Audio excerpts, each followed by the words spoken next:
পিলখানা হত্যাকাণ্ডের ঘটনায় ফ্যাসিস্ট প্রধানমন্ত্রী শেখ হাসিনা সহ ৫৭ জনের বিরুদ্ধে আন্তর্জাতিক অপরাধ ট্রাইব্যুনালে অভিযোগ দাখিল করেছেন বিডিআর হত্যাকাণ্ডে নিহত সেনা কর্মকর্তাদের পরিবারের সদস্যরা। দেশের সার্বভৌমত্বকে নষ্ট করতে নারকীয় সেই হত্যাকাণ্ড চালানো হয়েছিল বলে মন্তব্য করেছেন হত্যাকাণ্ডের শিকার পরিবারের সদস্যরা। তদন্তের মাধ্যমে প্রকৃত দোষীদের বিচারের মুখোমুখি করার দাবি তাদের। বিস্তারিত মাহি হাসানের রিপোর্টে। রাজধানীর পিলখানায় ২০০৯ সালের ২৫শে ফেব্রুয়ারি হত্যাকাণ্ডের ঘটনায় তৎকালীন স্বৈরাচারী প্রধানমন্ত্রী শেখ হাসিনা ও সাবেক সেনাপ্রধান জেনারেল মইনুল আহমেদ সহ ৫৭ জনের বিরুদ্ধে বৃহস্পতিবার আন্তর্জাতিক অপরাধ ট্রাইব্যুনালে অভিযোগ দায়ের করেছেন শহীদ সেনা কর্মকর্তাদের পরিবারের সদস্যরা।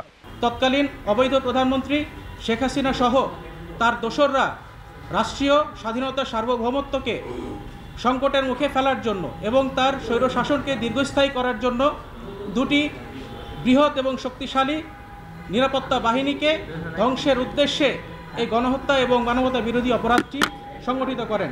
বিডিআর বিদ্রোহের নামে শেখ হাসিনার নির্দেশে সেদিন গণহত্যা চালানো হয় বলে মন্তব্য করেছেন নিহত সেনা কর্মকর্তাদের পরিবারের সদস্যরা। বিদ্রোহ এইরকম হয় না, যারা প্ল্যান করে মেরে পোড়ানোর ব্যবস্থা করে, তারপরে বেয়নে দিয়ে খোঁচায় কিংবা ড্রেনে ফেলে এবং পরিবারদেরকে ঘর থেকে ধরে নিয়ে যে কোয়ার্টার গার্ডে নেয় এবং বাচ্চাদেরকে বুট দিয়ে লাথি দিতে দিতে নিয়ে যায়। এই হত্যাকাণ্ডের যারা সরাসরি বা পরোক্ষভাবে যারা জড়িত ছিল তাদের নামটা উঠে আসে এবং প্রকৃত অপরাধীদেরকে আইনের আওতায় এনে এই জাতিকে দেখানো যে এটা ডালবাতের কোনো আন্দোলন ছিল না, এটা একটা পরিকল্পিত হত্যাকাণ্ড। নিহত সেনা কর্মকর্তাদের পরিবারের সদস্যরা বলেন, দেশের সার্বভৌমত্ব ক্ষতিগ্রস্ত করতে সেদিন দেশপ্রেমিক সেনা কর্মকর্তাদের হত্যা করা হয়। একটাই অপরাধ ছিল তাদের, জানেন কি?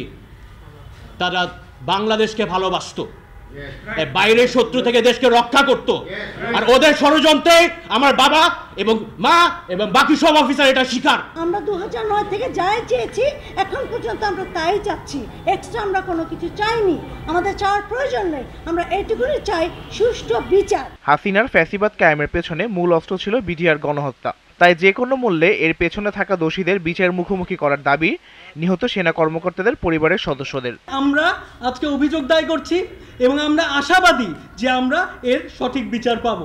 Mahi Hasan, GTV news, Dhaka.